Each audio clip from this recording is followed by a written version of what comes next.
Listen up. The plan for completing tasks is relatively straightforward. Pick, prioritize, plan, and complete. If only it were that easy. If only it were always that easy. When we're anxious and depressed, many things can get in the way of smoothly following the plan we make for ourselves. Let's build on the general approach and incorporate strategies that set you up to succeed. Create manageable pieces. For each task, Walter asked himself if he felt like he could do it.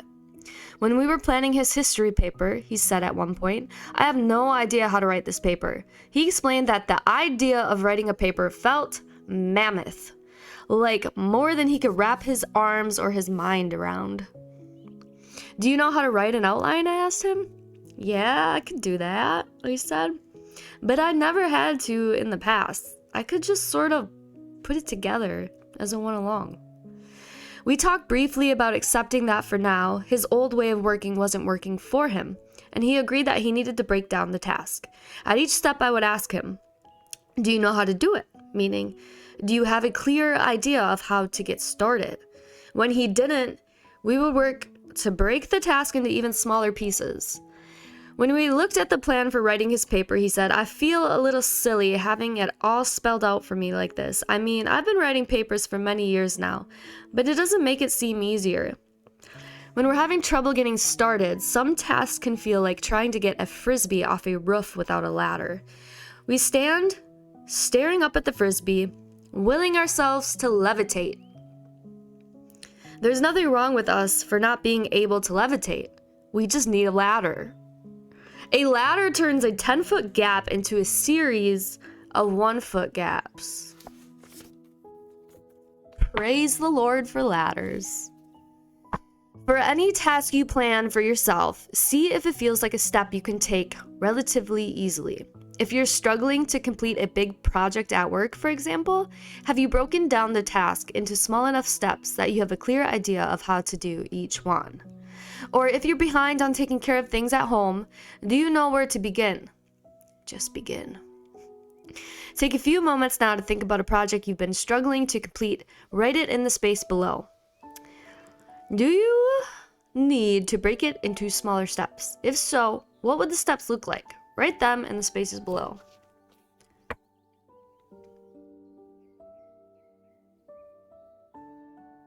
Lord, gouge my eyes out. Sorry, I got distracted by the pretty girl walking on the screen. And I was like, I wish I was that cute. Okay, review the steps you identified. Does each one feel manageable? If necessary, break down each step into smaller steps.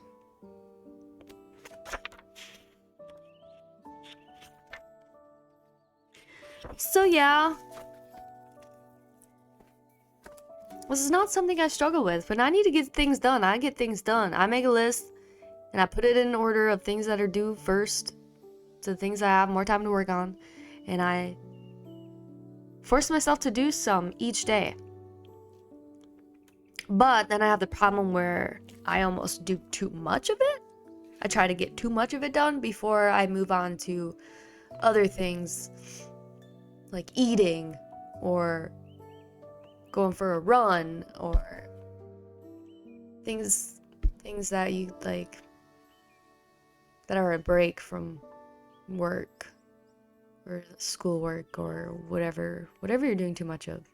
That's my problem. I overdo it because I have anxiety that if I don't do that, something will happen to where like I'll be too depressed and I won't be able to do things, or things will come up and I just won't be able to do it. So like because I have really bad anxiety, I feel like I have to do more than a normal person would, because I'm always I don't know how to articulate what my brain is thinking right now. It's like I'm always trying to get ahead in case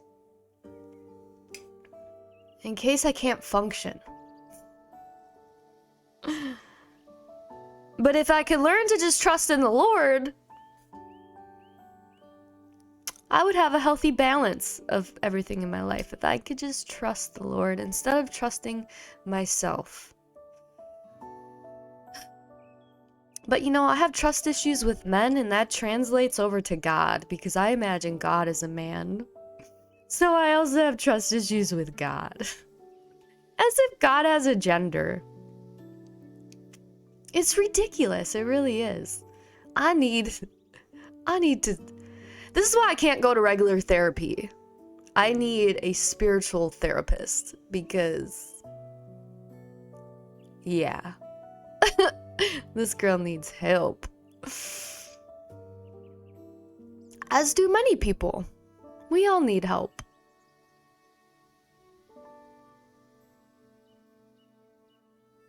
We all need help sometimes. And we all need people. Just sucks when you don't have a lot of good people in your life that you look up to or respect or think have a lot to offer. But we're supposed to just, everyone, you can learn something from every single person on the planet. So, you shouldn't be thinking like that. But also, you don't want to spend too much time around people that don't, I don't know. It's very complex. It's complicated. Yeah. Okay, anyway, I'm gonna keep reading. I'll try. The word try can mean very different things, as I learned from Dr. Rob DeRubies.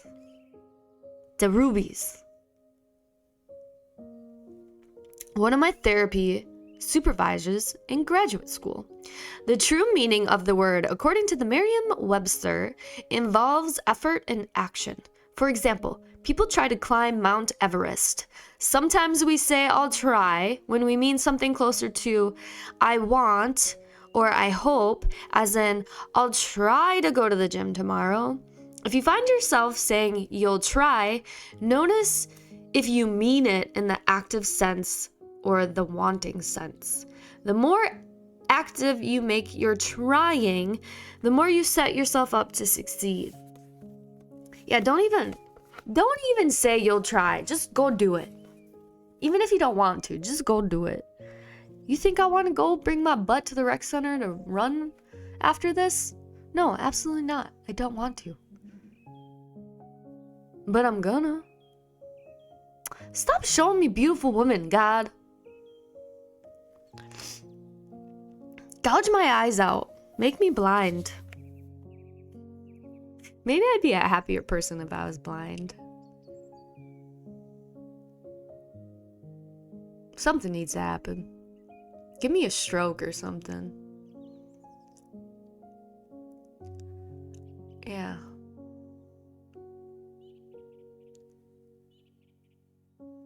Lord, I need something for my pride. And I don't mean the pride where you're all like, oh, I'm great. It's just the pride where you think about yourself too much. Or like, give me some people that I can actually mentor and speak truth into. But I feel like I suck at that. So it's like, I don't know. Okay. Be realistic about timing. One of the most important steps in planning for success is to give yourself enough time to complete your tasks. It's easy to be overly optimistic about what we can accomplish in a given amount of time. And if we don't finish or have to rush and don't do our best work, we're not going to feel good about the outcome. As you plan your tasks, think carefully about how each long... Slow down and read like a normal person, lady. As you plan your tasks, think carefully about how long each one is likely to take you. Now that I don't like doing, and I don't know if you do either, but it is terrible. Me trying to figure out how long something should take? I have no idea. Only God knows that. Okay, beware not to plan for how long something should take. And instead plan for how long it's likely to take. See, for me, that's the same thing. For example, I might say to myself, I should be able to do a grocery shop in 45 minutes. But I think about the times I've been to the store recently. I've always taken at least an hour and 15 minutes because I don't factor in time for standing in line and putting away the groceries at home. Lord, bless your heart. You actually pay attention to how long things take? I need to start doing that.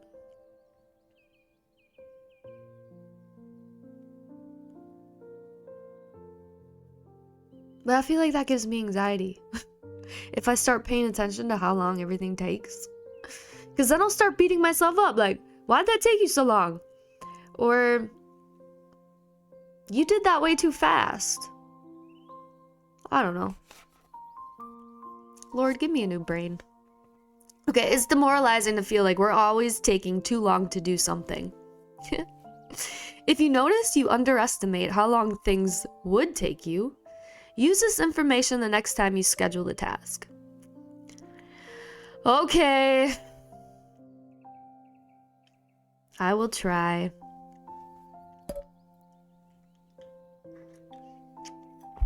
I will start paying attention to time. I don't know. I just wish we lived in a world where time didn't matter. Maybe. I don't know. Okay, set alarms and reminders. For any task you plan, make sure you have a nearly foolproof reminder for when to do it. I'll just have to make sure I remember is a recipe for forgetting. It's hard enough to remember when we're feeling well, and even more so when we're anxious and depressed. Amen. Different methods can work. One reliable way is to put appointments into an electronic calendar on your phone and turn on the notification function so the phone will sound an alarm to remind you. Keep your phone nearby with the audio turned on so you don't miss the reminder. Also, be sure to do the task immediately when the alarm goes off. If for some reason you can't, be sure to set another reminder. If you catch yourself saying things like, I'll just finish what I'm doing here and then get to it, stop and set another reminder. Otherwise, it's a lot like not setting an alarm at all, since it's too easy to get absorbed in something else and forget to do what you'd planned. So, yeah, if you're gonna do the whole alarms on your phone, I would recommend, so let me look at my phone. So you know you have the sound settings? You got the sound settings. And you have settings for like media, call, ring, notification, alarm. I would also recommend, unless you have important notifications coming in that you can't miss that are, I don't know. But like if you just have like notifications from like Facebook and all that bothering you, I would recommend turning all those to silent and only put on the alarm one. And maybe phone call, you probably want that up in case a family member or somebody important in your life needs to call you. But yeah, I would definitely recommend turning your notification volume to silent. Because let's be honest, most notifications, they're going to be like Facebook, email, stuff that can wait. If it's urgent, somebody's going to call you. So you don't really need your notification volume on. Just your alarm and your phone call. Just a little tip. If anybody cares. But I find that most people don't care. Most people don't want to improve. They just want to be like, no, I'm better than most people. So why should I have to improve? You got more problems than me, so why should I have to work on myself? I could be in a secure relationship right now, so why should I have to work on myself? Get over yourself and just work on yourself. We can all work on ourselves. And also, take time to heal from a relationship. You don't want to go on dating apps after you just broke up with somebody and be like, oh, it's okay to work on like getting over an ex with somebody new if they're okay with it. Like, no, it's not. Like, heal from the breakup. Maybe you don't have a lot to work on, but you need to get over the person that you broke up with. You need to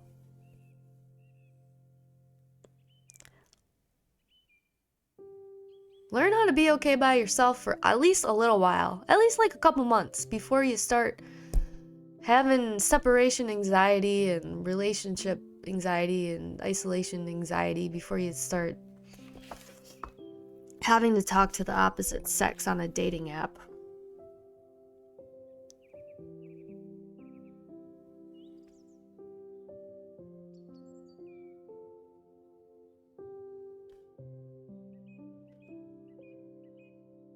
Because it's not fair to the people out there that are actually ready to find somebody, that are not hanging on to their ex, that are not still thinking about their ex sexually.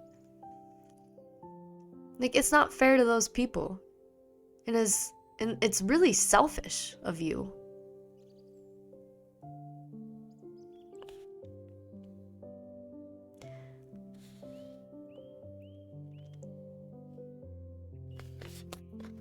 So selfish.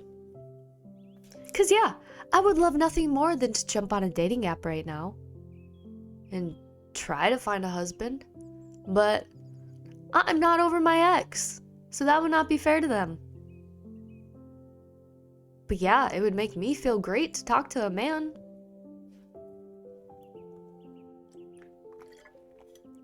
That I potentially would marry someday. Yeah, it'd be so great.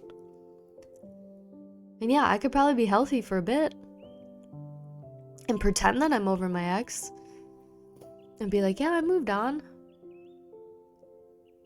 But if you have a cosmic connection with somebody, you don't move on that quick. You just don't. And stop lying to yourself saying you did. Or you can easily, quickly, and that you can just start dating again. Like, it's not healthy, and that's not fair to other people.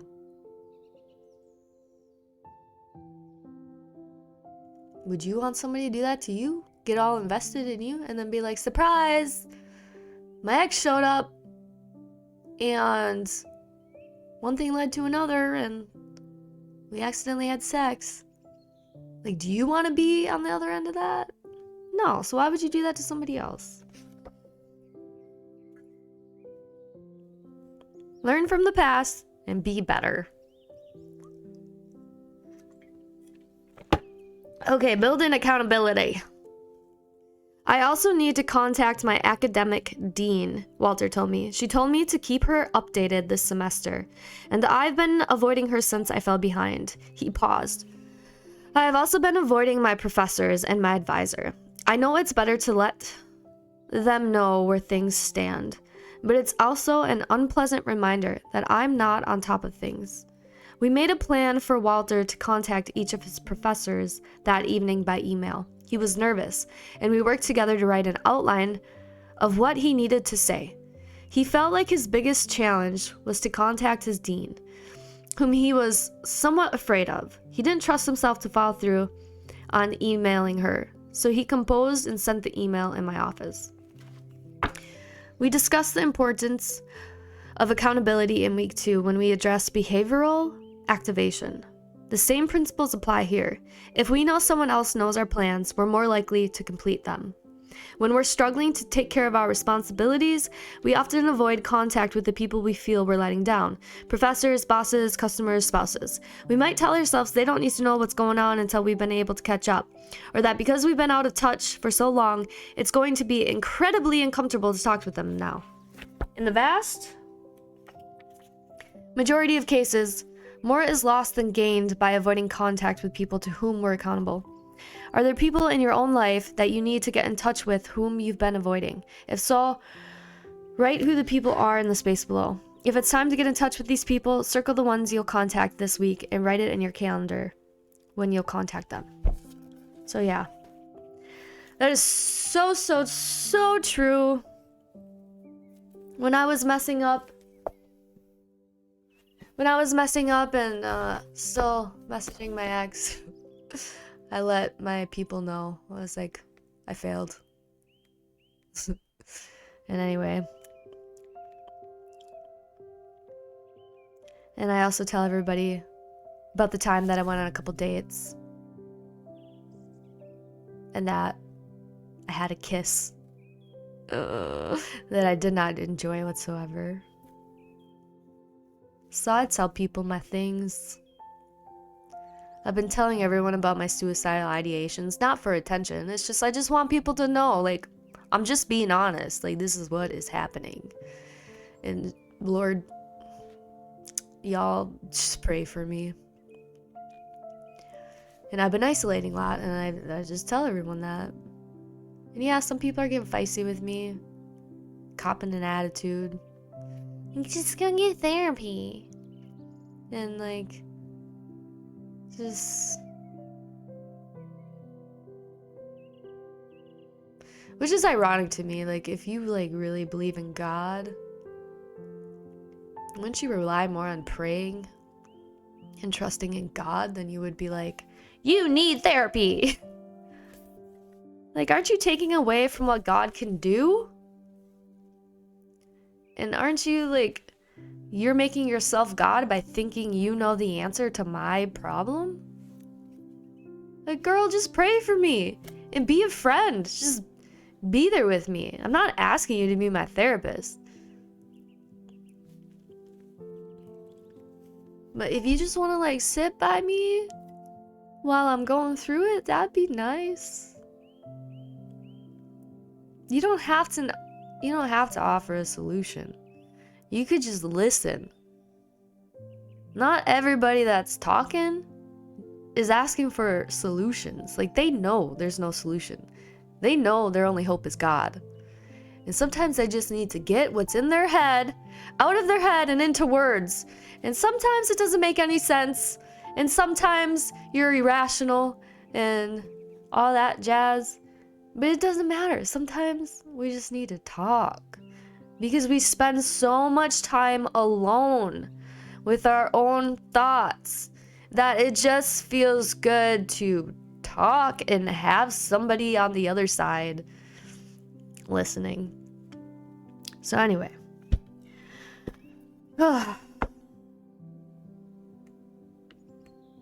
This stream is becoming to be a little too long, I think. I think I should probably stop and go for my run, but I don't know. I guess I could keep going for a little bit. This says I've been going for 13 minutes. That's a lie. How do I refresh that? Twitch stats. Still says 13 minutes. Did time stops? Oh, down here I can look. It's been an hour. Is that too long? Oh, my neighbors are home. I don't know. I'm gonna stop caring what other people think. Mind your own beeswax. You're just jealous I have more time to read and to talk to nobody right now. Which won't be the case always. And I'm just enjoying my free time while I have it. So get out of here. If you're jealous. Decide to start. Many times we prevent ourselves from starting a project because we don't know exactly how we're going to do it. For example, I've often delayed writing emails because I didn't know what I was going to say. Yep. However, once we decide to start a project, we give ourselves the opportunity to figure it out. If we wait till we know how to do the task, we may never get started because figuring out how to do it is part of the task. We might delay starting tasks both big and small because we don't know exactly what we're going to do. Are these tasks in your own life? Are there tasks in your own life that you've delayed starting because you don't know how to complete them? If so, write them in the space below. Circle any tasks that you want to start this week and add them to your schedule.